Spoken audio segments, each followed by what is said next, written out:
This is my first attempt at a voiceover video. My brother and I went diving in Betts Park, saw a bunch of baby horn sharks, as you can see here.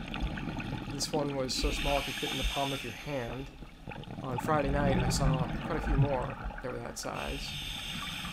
We were then fortunate enough to see an octopus, literally 3 feet from the baby horn shark. He's camouflaged right now. You can't really see him. He's in the center of the screen. He's now jetting away and will actually ink us here in a minute.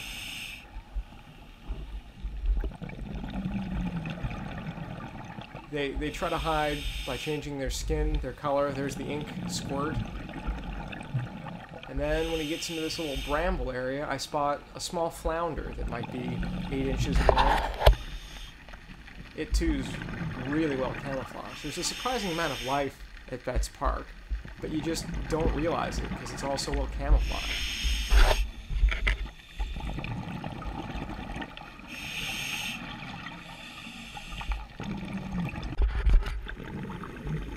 I came across this snail that I thought was pretty interesting. It had some sort of proboscis that was protruding out from the end of it, some sort of feeding tube.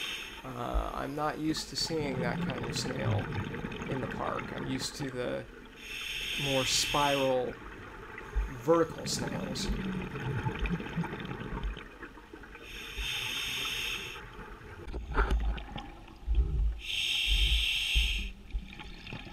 This here is a fringe head that's taken over a snail shell.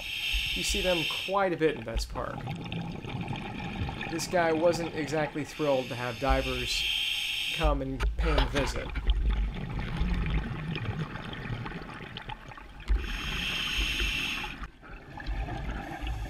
Matthew decided that he would harass a crab.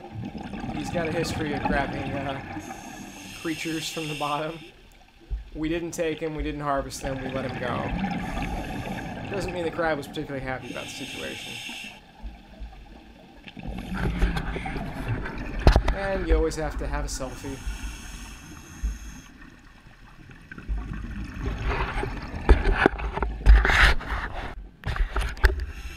We came across this snail. This snail was giant. It looked like a garden snail in the way that its shell spiraled. You can see Matt putting his hand there for perspective. It was easily 10 inches long, and its foot was protruding out from underneath the shell and actually wrapping up around the exterior of the shell. I've never seen anything like that before. I'm gonna have to look it up and figure out exactly what this thing is.